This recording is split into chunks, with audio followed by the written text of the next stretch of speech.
ప్రాణప్రతిష్ఠ దీని డెఫినేషన్ ఏంటి అంటే ఒక వస్తువుని అంటే ఒక మామూలు రాయిని ఒక శిల్పంలాగా చెక్కి కొన్ని మంత్రాల సహాయంతో ఒక రకమైన పాజిటివ్ శక్తిని తయారు చేసి ఆ శక్తిని ఆ శిల్పంలోకి పంపడాన్నే ప్రాణప్రతిష్ఠ అని అంటారు.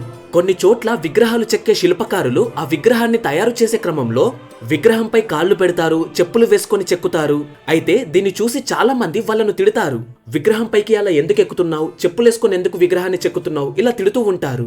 కానీ మీరు ఒకటి గుర్తుపెట్టుకోండి, ఒక శిలకు ప్రాణప్రతిష్ఠ జరిగేంత వరకు కూడా అది కేవలం ఒక రాయి మాత్రమే. అది ఏ దేవుని ఆకారంలో ఉన్నా సరే ప్రాణప్రతిష్ఠ జరగకపోతే అది ఒక రాయితో సమానము.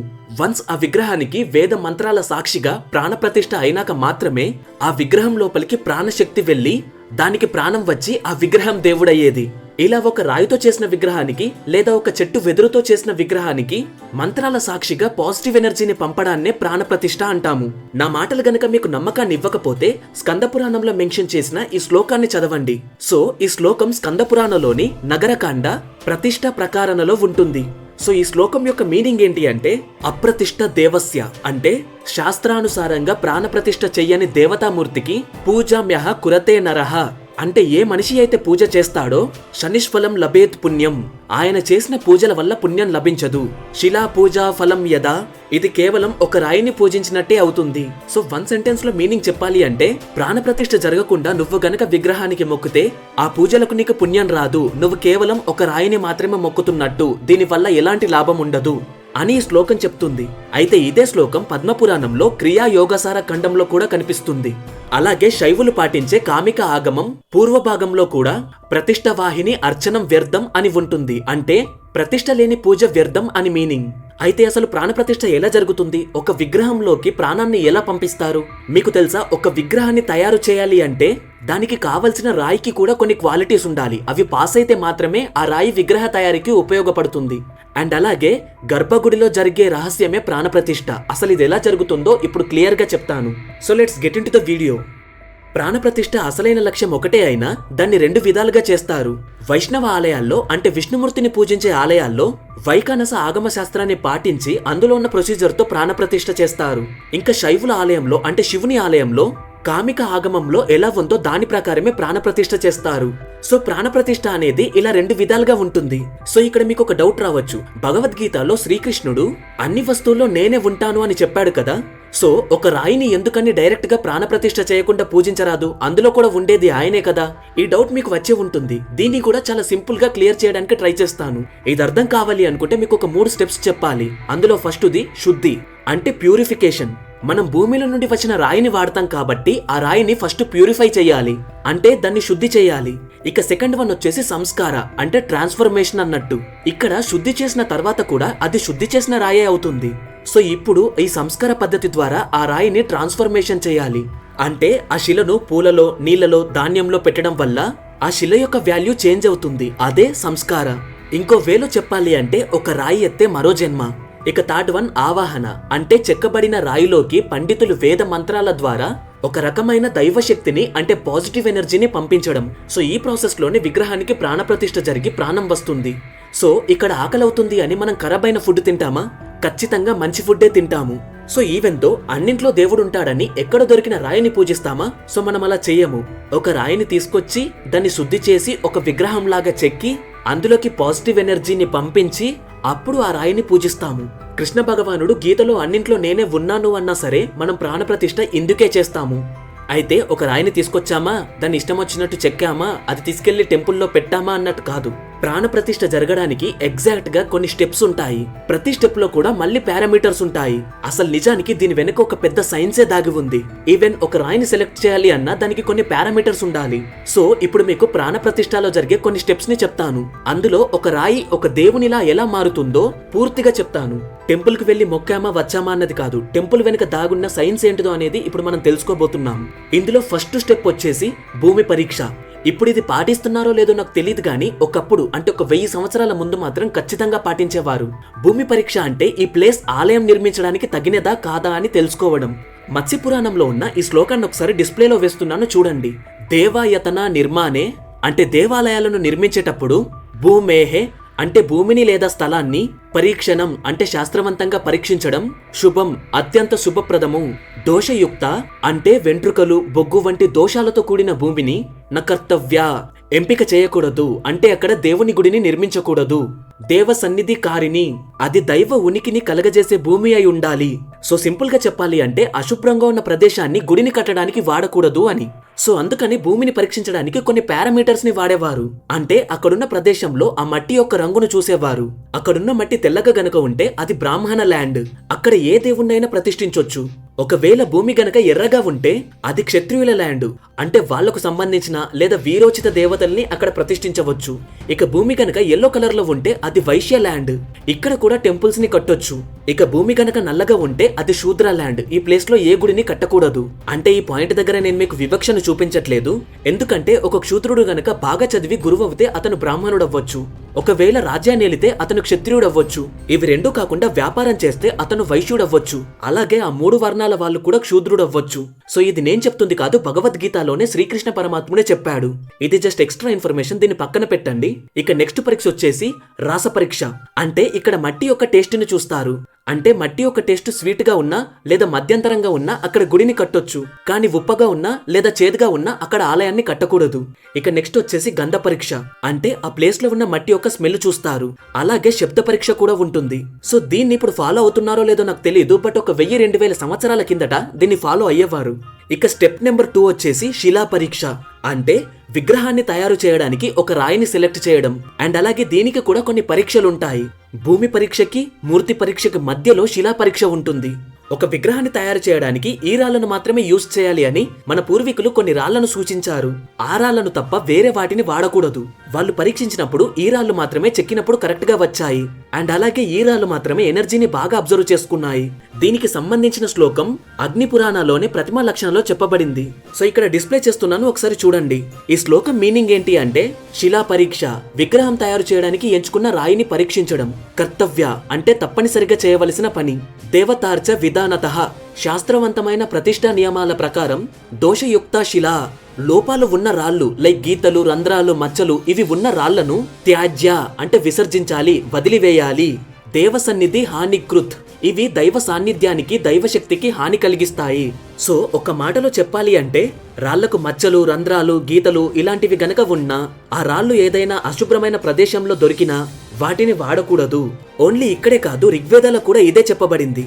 సో ఒక విగ్రహం చెప్పడం కోసం సరిపడ రాయిని వెతకడానికి కొన్ని పారామీటర్స్ ఉన్నాయి. అవేంటి అంటే, ఫస్ట్ వన్ వచ్చేసి రాయి చాలా స్మూత్ గా ఉండాలి, సెకండ్ వన్ సహజంగా ఏర్పడ్డ రాయి అయి ఉండాలి, థర్డ్ వన్ స్టోన్కి ఎలాంటి రంధ్రాలు గాని మచ్చలు గాని ఉండకూడదు, ఇకపోతే ఫోర్త్ వన్ ఆ రాయిని అశుభ్రంగా ఉండే ప్రదేశాల నుండి తీసుకురాకూడదు, లైక్ పెంట కుప్పలు, చెత్త పడేసే ప్లేస్లు ఆర్ శ్మశాన వాటికలు ఇలాంటివి.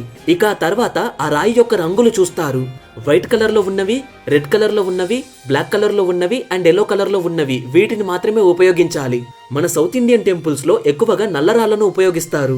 అలాగే నార్త్ ఇండియాకు సంబంధించిన టెంపుల్స్ లో లైక్ ఇస్కాన్ టెంపుల్స్ లో గనక చూస్తే వైట్ కలర్ లో ఉన్న రాళ్లను ఉపయోగిస్తారు. అండ్ అలాగే ఈ రాళ్లకు శబ్ద పరీక్ష కూడా చేస్తారు. సో ఇవ్వండి ఒక విగ్రహం చెక్కడానికి ఒక రాయిని సెలెక్ట్ చేసుకునే పారామీటర్స్. ఇప్పుడు స్టెప్ నెంబర్ 3 మూర్తి లక్షణ. దీని గురించి విష్ణు ధర్మోత్తర పురాణంలో చిత్రసూత్ర సెక్షన్ లో చెప్పబడింది. సో దీనికి సంబంధించిన శ్లోకాన్ని అండ్ అలాగే దానికి సంబంధించిన మీనింగ్ ని ఇక్కడ డిస్ప్లే చేస్తున్నాను. ఎందుకంటే ప్రతి శ్లోకానికి అర్థం చెప్తే మన వీడియో చాలా లెంత్ అవుతుంది. మీకు కావాలి అనుకుంటే వీడియోని ఆపి చదవండి. నేను కేవలం చిన్నగా ఈ శ్లోకం యొక్క తాత్పర్యం చెప్తాను, వినండి. శాస్త్రంలో ఏ దేవుడికి ఏ రూపం ఉండాలి అని చెప్పబడింది. సో ఖచ్చితంగా విగ్రహాలు అలానే ఉండాలి. ఆ రూపం మారినా లేదా కొలతలు మారినా ఆ విగ్రహం ప్రాణప్రతిష్ఠకు పనికిరాదు, అందులో శక్తి ప్రవహించదు. అయితే దీని వెనకాల ఉన్న సైన్స్ ఏంటి అంటే, ఒక విగ్రహం కేవలం అందం కోసమే చేసింది కాదు, నిజానికి అదొక యంత్రం. ఒక రేడియోని ఒక స్టేషన్ నుండి వినాలి అనుకుంటే మనం ట్యూనింగ్ ఎలా చేస్తామో, ఒక విగ్రహం కూడా దైవశక్తిని గ్రహించాలనుకున్నప్పుడు దానికి తగ్గ కొలతలు, ప్రాపర్టీస్ ఇవి ఖచ్చితంగా పాటించాలి. ఇలా ఒక విగ్రహం తయారీలో దాని హైట్, విడ్త్, కళ్ళు, ఫేస్, వాటి యొక్క డైరెక్షన్ ఇవన్నీ కూడా శాస్త్రంలో రాసినట్టుగానే చేయాలి. ఈవెన్ పొజిషన్స్ కూడా, లైక్ స్థానక అంటే స్టాండింగ్ పొజిషన్ ప్రకారం, అసీన అంటే కూర్చున్న పొజిషన్, సర్యానాంతే అంటే పడుకున్న పొజిషన్. ఇలా ఒక్కొక్క దేవునికి ఒక్కొక్క పొజిషన్ ఉంటుంది, వాటన్నింటిని మనం పాటించాలి అని. ఇక ఫేషియల్ ఎక్స్ప్రెషన్స్ అప్పుడు కూడా ఆ దేవుని ప్రవర్తన ఎలా ఉంటుందో అలా కనిపించాలి. లైక్ సరస్వతి దేవి చాలా కామ్ గా కనిపిస్తుంది, సో కాళికాదేవి భయంకరంగా కనిపిస్తుంది. అయితే బెజవాడ దుర్గమ్మ ఒకప్పుడు చాలా రౌద్రంగా ఉండేది. శంకరాచార్యులు వచ్చి అమ్మవారిని శాంతిపరిచారు. ఇప్పుడు అమ్మవారి మొహం చాలా శాంతివంతంగా కనిపిస్తుంది. స్వయంభుగా వెలిసినప్పుడు మాత్రం అమ్మవారు చాలా భయంకరంగా రౌద్రంగా ఉన్నారంట. ఒక విగ్రహం తయారీకి నేను కొన్ని స్పెసిఫికేషన్స్ మాత్రమే చెప్పాను, మిగతావన్నీ కూడా కలిపి చెప్తే ఓన్లీ మూర్తి పరీక్ష అనే టాపిక్ 20 మినిట్స్ అవుతుంది. సో ఇవైతే మెయిన్వి, అవి నేను కవర్ చేశాను. మీకు ఒకవేళ కావాలి అనుకుంటే కింద కామెంట్ చేయండి, దీనిపైన సెపరేట్ గా వీడియో చేస్తాను. ఇక 4th స్టెప్ వచ్చేసి ఆచార్య లక్షణ. అంటే విగ్రహ ప్రతిష్ఠ చేసే పూజారికి కూడా చాలా క్వాలిఫికేషన్స్ ఉండాలి. అవి ఉంటే మాత్రమే ఆయన విగ్రహ ప్రతిష్ఠ చేయడానికి అర్హుడు. సో దీని గురించి కామిక ఆగమంలో వివరించబడింది. శ్లోకం అండ్ అర్థం ఇక్కడ స్క్రీన్ పైన చూడండి పాస్ చేసి. సో బేసిక్ గా ఈ శ్లోకం ఏం చెప్తుంది అంటే, ఎవరు పడితే వాళ్ళు ఒక విగ్రహానికి ప్రాణప్రతిష్ఠ చేయలేరు. వారికంటూ కొన్ని అర్హతలు ఉండాలి. వారు మంత్రాలు అండ్ అలాగే ఆగమ శాస్త్రాలు తెలిసిన వారై ఉండాలి. అండ్ అలాగే దీక్షలో ఉండి ఒకే ఫ్రీక్వెన్సీలో మంత్రాలు చదవగలిగిన వారై ఉండాలి. ఒక శక్తికి మరియు విగ్రహానికి మధ్యలో ఈయనే మెయిన్ పిల్లర్. ఈయనే రెండిటి మధ్యలో ఒక మీడియేటర్ లా పనిచేస్తారు. ఇక 5th వన్ వచ్చేసి న్యాస విధి. అంటే ఒక విగ్రహం లోపలికి ప్రాపర్ గా మంత్రాలు చదువుతూ శక్తిని పంపడం.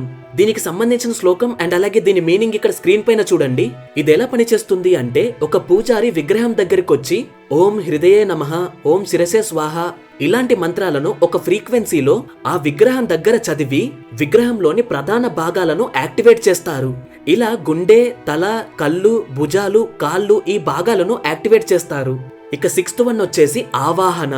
సో విగ్రహాన్ని ఆలయంలో పెట్టిన తర్వాత అక్కడికి వెంటనే దైవశక్తి రాదు, దైవశక్తిని ఆవాహనం చేయాలి. ఆవాహనం అంటే ఒకే ఫ్రీక్వెన్సీలో మంత్రాలు చదువుతూ ఆయా దేవుణ్ణి విగ్రహంలోకి రమ్మని ఆహ్వానించడాన్నే ఆవాహన ప్రక్రియ అని అంటారు.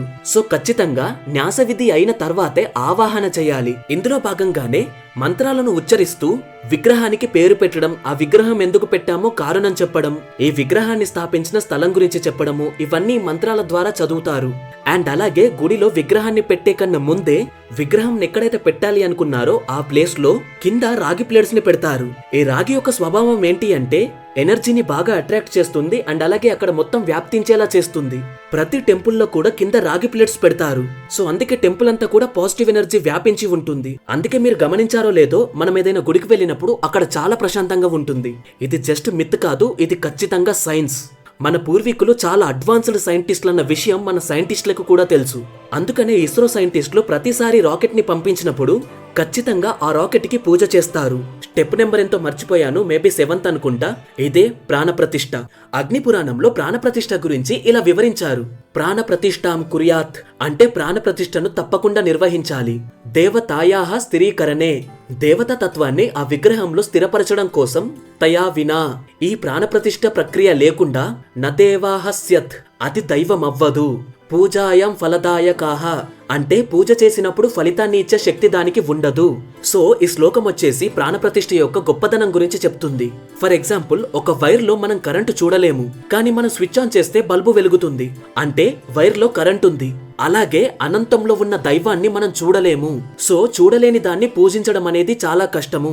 అందుకోసమే అనంతంలో ఉన్న శక్తినంతా ఒక విగ్రహంలో పెట్టాలి. దీనికోసమే ప్రాణప్రతిష్ఠ అవసరం. అగ్నిపురాణం ప్రకారం ప్రాణప్రతిష్ఠ లేని విగ్రహం మన నైవేద్యాన్ని స్వీకరించదు. దానివల్ల ఆ బ్లెస్సింగ్స్ కూడా మనకు రావు. అయితే ఇక్కడ ప్రాణప్రతిష్ఠకు ఆవాహనకు గల డిఫరెన్స్ ఏంటి అంటే, ఆవాహన అంటే ఒక శక్తిని ఇన్వైట్ చేయడం, అంటే రమ్మని చెప్పడం. దానివల్ల ఆ ప్లేస్ కి ఆ శక్తి వచ్చి టెంపరరీగా ఉంటుంది. ఇక ప్రాణప్రతిష్ఠ అంటే అక్కడ ఉన్న ఆ శక్తిని ఆ విగ్రహంలోకి పర్మినెంట్ గా పంపడము. సింపుల్ గా చెప్పాలి అంటే ఆవాహన టైంలో శక్తి వస్తుంది, ఆ శక్తిని పర్మినెంట్ గా మనం విగ్రహంలో పంపడాన్నే ప్రాణప్రతిష్ఠ అని అంటాము. ఇక చివరి స్టెప్ వచ్చేసి నేత్రోన్మిలన అంటే స్వామివారి కళ్ళను మనం తెరవడం. ప్రాణప్రతిష్ఠ అయిన తర్వాత కూడా దర్శనానికి అలౌ చేయరు. ఎప్పుడైతే విగ్రహం కళ్ళకు కట్టిన గుడ్డను తీసేస్తామో అప్పుడే మనం దర్శనం చేసుకోవచ్చు. ఈ స్టెప్ తోనే ప్రాణప్రతిష్ఠ పూర్తిగా అయిపోతుంది. అండ్ అలాగే చాలా ప్లేసెస్ లో ప్రాణప్రతిష్ఠ అయిన వెంటనే మనల్ని విగ్రహాన్ని డైరెక్ట్ గా చూడనివ్వరు. ఒక అద్దం పెట్టి ఆ అద్దంలో విగ్రహాన్ని చూడమంటారు. ఎందుకంటే ప్రాణప్రతిష్ఠ టైంలో అక్కడ హెవీ ఎనర్జీ ఉంటుంది, ఆ ఎనర్జీని మనం తట్టుకోలేము. సో ఈ వీడియో ద్వారా ఒక గర్భగుడిలో జరిగే సైన్స్ అంతా మీకు చెప్పాను. యాక్చువల్లీ మీకు జస్ట్ చెప్పడం కాకుండా ప్రూఫ్ లాగా ఈ శ్లోకాలన్నింటినీ సేకరించడము అండ్ అలాగే ఆ శ్లోకాల మీనింగ్స్ అన్ని తెలుసుకోవడము. దీనికోసం నేను చాలా రీసెర్చ్ చేశాను. సో నాకేం పూర్తిగా సాంస్క్రిట్ రాదు, అందుకోసమనే ఈ శ్లోకాలు చదివినప్పుడు ఏదైనా మిస్టేక్ అయ్యి ఉంటే ప్లీజ్ ఎక్స్క్యూజ్ మీ. ప్రాణప్రతిష్ఠ ఎలా జరుగుతుంది అనేది ఇంత క్లియర్ గా దాదాపు ఎవరు చెప్పలేదనుకుంటున్నాను. సో నేనేమైనా స్టెప్స్ మిస్ అయ్యాను అనుకుంటే తెలిసిన వాళ్ళు కింద కామెంట్ల రూపంలో తెలియజేయండి. సో ఈ వీడియో ముగించే ముందు మిమ్మల్ని ఇంట్రెస్టింగ్ గా 2 క్వశ్చన్స్ అడగబోతున్నాను. అవి గనక మీకు తెలిస్తే కింద కామెంట్ల రూపంలో తెలియజేయండి. ఫస్ట్ వన్, ఒక గుడిలో ధ్వజస్తంభం ఎందుకుంటుంది అండ్ అలాగే ఒక గుడిలో గంట ఎందుకుంటుంది? ఈవెన్ ఒక గుడిలో రావి చెట్టు వేప చెట్టుని కలిపి ఎందుకు పెడతారు? ఇవి గనక తెలిస్తే కింద కామెంట్ చేయండి. తప్పైనా పర్వాలేదు, ఏదో ఒక ఆన్సర్ ఇవ్వడానికి ట్రై చేయండి. అండ్ అలాగే తెలియకపోతే మీకు ఈ టాపిక్ పైన వీడియో కావాలి అనుకుంటే నాకు అట్లీస్ట్ ఈ వీడియోకి ఒక 200 కామెంట్స్ ఇవ్వండి. వాటి వెనకాల కూడా గొప్ప సైన్స్ ఉంది, అవన్నీ మీకు ఎక్స్ప్లెయిన్ చేస్తాను. సో నా ఎక్స్ప్లెనేషన్ అండ్ రీసెర్చ్ ఎలా అనిపించిందో కింద కామెంట్ చేయండి. అండ్ అలాగే వీడియో చూసినందుకు థ్యాంక్స్ ఫర్ వాచింగ్.